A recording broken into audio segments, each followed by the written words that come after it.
Welcome et bienvenue dans ce nouvel épisode capsule de Successful Anonymous. Aujourd'hui, sujet hyper important puisqu'il va s'agir de burn-out et comment faire pour gérer ton temps en évitant de tomber justement dans cette dramatique situation. Que ce soit en tant que social media manager, puisque c'est ce qui nous concerne, ou toute autre activité. Le but de cet épisode, ça va vraiment être de partager les clés pour pouvoir rester sereine et performante dans ton activité.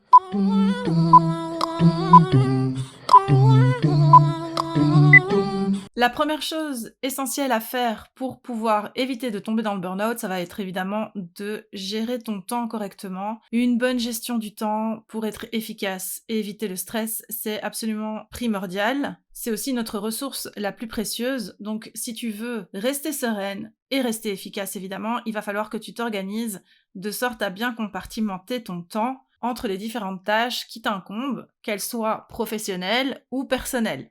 Peut-être que t'es maman, peut-être que tu es épouse, peut-être que tu es fille qui doit s'occuper de ses parents, de ses frères et sœurs, que sais-je. Ça peut être toutes sortes de cas de figure, donc il va vraiment falloir gérer à ce niveau-là, de sorte à accorder son temps à tout le monde, évidemment. Donc pour ce qui est du personnel, je te laisse le bon soin de voir ce qui convient le mieux, mais l'idéal c'est évidemment de te faire un petit planning, histoire de pouvoir répertorier les moments où t'es vraiment occupé tout le temps au niveau personnel, et ça va te permettre de visualiser les temps qui sont vraiment bloqués et pendant lesquels tu peux même pas imaginer devoir travailler. Parce que ça, c'est souvent le souci, c'est qu'on se dit, ça y est, les enfants sont partis à l'école, donc j'ai 8 heures, ou j'exagère un peu, mais disons j'ai 6 heures devant moi où je peux faire que bosser. Mais en fait, dans ces 6 heures, tu vas pas faire que travailler. Déjà, il y a les temps de trajet, ensuite peut-être que tu veux faire ton ménage, ça doit être fait. Peut-être que tu veux déjà t'avancer sur la nourriture et préparer quelque chose, peut-être que t'as encore besoin de prendre ta douche, je sais pas moi, il y a tout un tas de choses qui peuvent rentrer dans cette case-là, et donc t'as pas réellement 6 heures à disposition. Donc être au clair avec le temps dont tu disposes réellement pour travailler, c'est la base, et c'est là que ça doit commencer, histoire de pas te caler des temps de travail durant ces périodes-là qui sont pas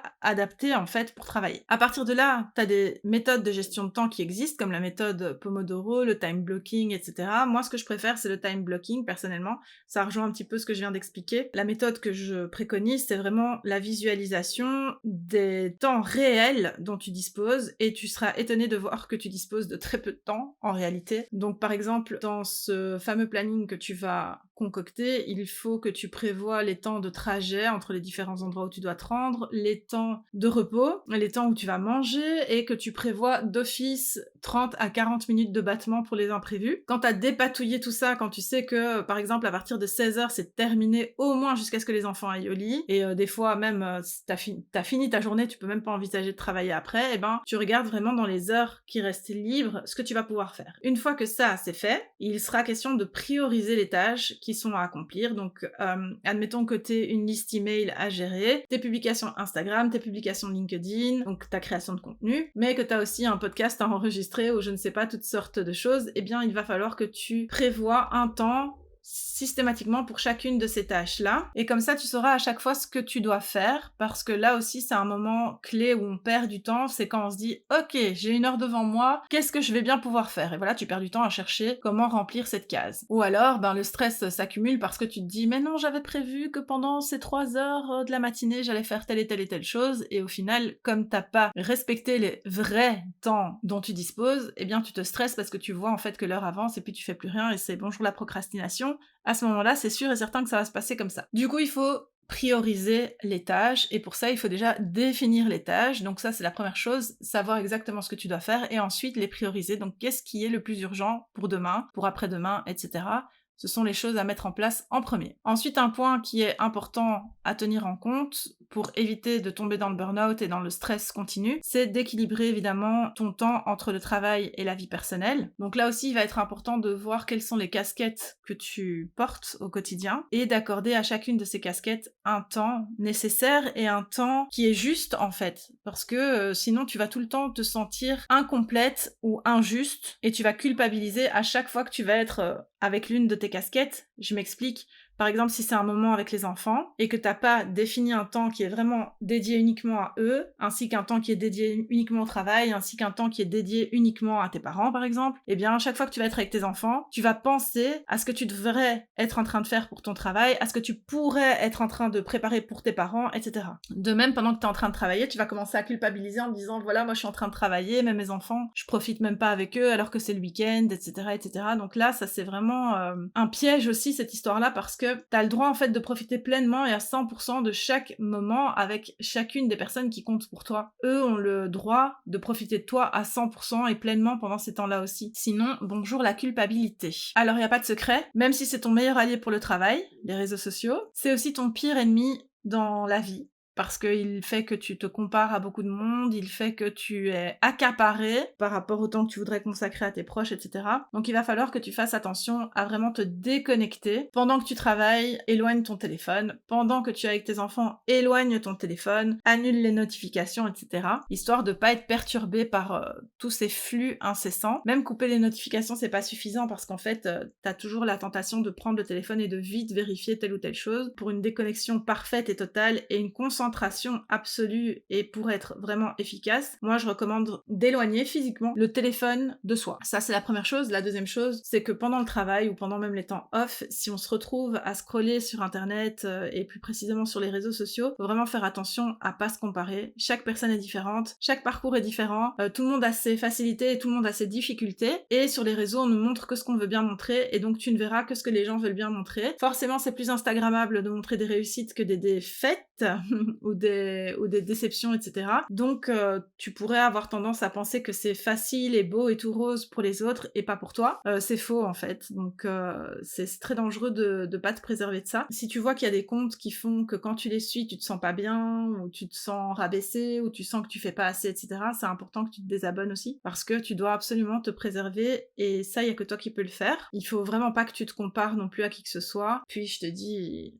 s'il y a moyen que tu évites vraiment d'être tout le temps sur ton téléphone, ce serait top. Et en tout cas, quand tu travailles ou quand tu passes du temps avec tes enfants, avec ta famille, avec tes proches, il est important que tu sortes ton téléphone de ton champ de vision. C'est quelque chose qui semble évident et facile à faire, mais en fait c'est hyper compliqué parce qu'on a vraiment développé une addiction au téléphone. On l'utilise pour tout, on l'utilise pour regarder l'heure, on l'utilise pour chronométrer X ou Y chose, on l'utilise forcément pour appeler, recevoir des appels, pour envoyer des messages, et on a l'impression d'être tout le temps disponible et de tout le temps devoir être disponible. Si on met 2, 3, 4 jours à répondre à un message, les gens le prennent mal, etc. Alors que en réalité, ça devrait pas être comme ça. On a le droit en fait de répondre quand on veut. Le téléphone c'est hyper intrusif, et donc faut pas hésiter à poser toi, ton cadre et tes limites et à les respecter et à les faire respecter aussi. Finalement, dans cette partie où tu vas chercher l'équilibre entre ton travail et ta vie personnelle, l'autre chose qui va être hyper importante, c'est de prendre des pauses et de t'accorder du temps rien que pour toi. Parce que là, je viens de parler du temps que tu consacres aux autres, à tes proches et à toute personne qui a le droit de profiter de ta présence, mais il va être important aussi que tu t'accordes du temps rien qu'à toi pour te retrouver avec toi-même, avec tes idées, sans le bruit social autour de toi, sans le bruit des réseaux, etc.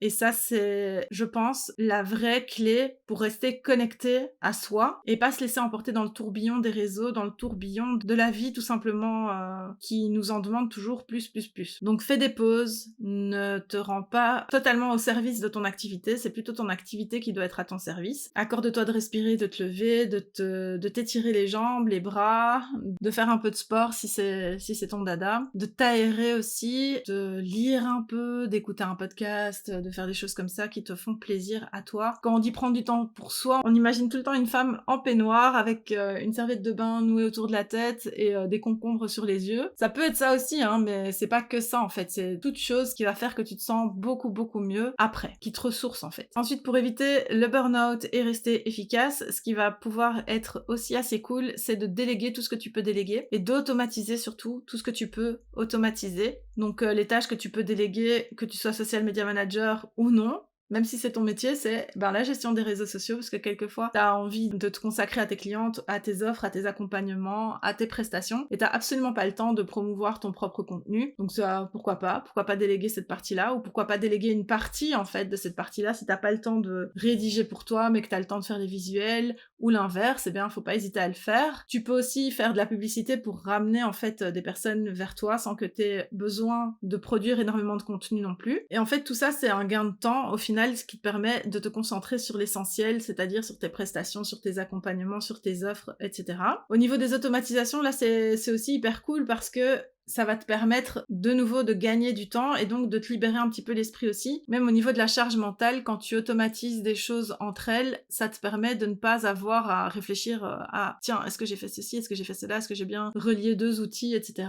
Donc tu peux automatiser pas mal de choses avec des outils comme Notion, comme IFTTT, comme Zapier, etc. C'est pas mal de voir les choses que tu peux combiner entre elles pour avancer plus vite et plus efficacement et t'alléger les tâches en fait. Et alors là, je parlais de déléguer et d'automatiser, mais ce qui va être vraiment top aussi, c'est d'optimiser tes efforts. Donc quand tu vois que tu as des tâches que tu fais de façon récurrente plusieurs fois sur la semaine, pourquoi pas essayer de les assembler la même journée et d'essayer de batcher un maximum de choses, donc d'essayer de faire toutes ces tâches qui se ressemblent au même moment, ça te demandera moins d'énergie que d'en ressortir et d'y revenir chaque jour. Un autre truc qui peut générer du stress aussi et qui peut te pousser vers le burn-out, et dont on parle pas beaucoup, c'est tout ce qui est en rapport avec la légitimité perçue par toi-même face à ce que tu proposes. Donc on a parlé du syndrome de l'imposteur et tout, mais quand je parle de légitimité, c'est quand tu vois que t'es dans un monde qui évolue hyper vite, et que tu te dis que t'es pas à la page et que t'as plus ta place en fait pour proposer ce que t'es en train de proposer. Et ça, c'est vraiment pour toute activité confondue. Pallier à ça et pour éviter ce blues et ce coup de down comme ça va être important que tu te formes en continu pour toujours rester à jour et améliorer tes compétences. Ça va te permettre de t'adapter aux différentes évolutions dans ton métier aussi et à adopter les nouvelles tendances. Tu peux te former et te tenir informé des nouveautés par le biais de blogs, d'emails, de conférences, de webinaires, de formations, etc. Donc il faut vraiment pas que tu hésites à en profiter pour pouvoir rester toujours au top de ton game. Donc voilà pour éviter le burn-out, ce que tu dois faire prioritairement. Donc il n'y a pas vraiment grand chose à faire, mais c'est pas toujours évident. Donc si je récapitule un peu, ça va vraiment être de gérer ton temps au mieux, parce que ça c'est la première chose à faire. Donc pouvoir déjà visualiser ton planning et faire en sorte de t'y tenir, en laissant toujours une place à l'imprévu. Prévois l'imprévu en fait. Tu vas pouvoir aussi mettre le focus sur l'équilibre que tu recherches entre ton travail et ta vie personnelle. Tu peux essayer de déléguer, d'automatiser et d'optimiser un maximum d'actions et de tâches auxquelles tu es confronté. Et alors, il faut que tu veilles aussi à t'adapter aux évolutions dans ton domaine d'activité, histoire de pas te sentir submergé et de pas nourrir ton syndrome de l'imposteur. J'espère que cet épisode t'aura plu. Je te rappelle que tu peux nous rejoindre dans la Social Media School. Je t'invite vraiment à aller consulter les liens que j'ai mis dans la barre d'informations. Tu peux encore nous rejoindre jusqu'au 10 mai. Après, il sera trop tard, tu devras attendre 2024. J'en profite aussi pour te dire que sur Instagram, j'ai réalisé plusieurs lives avec différentes élèves de la SMS et je t'invite vraiment à aller les visionner parce qu'ils sont riches en informations sur la formation justement et sur différents parcours très inspirants et plutôt atypiques. Donc des femmes qui nous ont rejoints dans la SMS. Donc tu peux retrouver les liens qui te seront nécessaires en barre d'informations. Moi, je te dis à demain. Ça continue pour le rallye, on lâche pas l'affaire.